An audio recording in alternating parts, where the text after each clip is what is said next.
ғалымдарымыздың сөзі бар, әдебі жоқтың діні жоқ дейді. Адамның құлшылығы қаншалықты 100% дұрыс орындалуы мүмкін. Рүкіндерін, уәжіптерін, сүннеттерін бүкіл орнына келтіріп.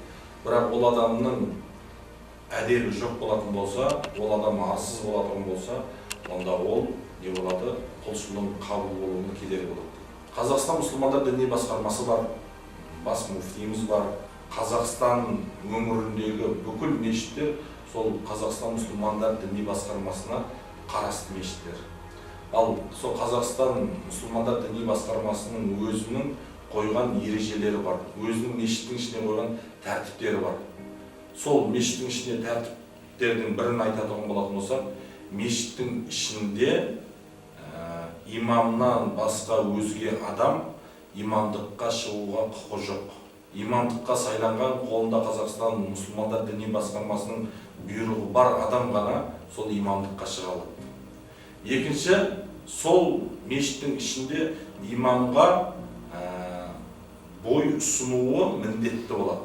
Және сол мешіттің ішіне кіргеннен кейін мешіттің ішінде Абу Ханифа мазхабыменен оқылу міндетті болған істерден.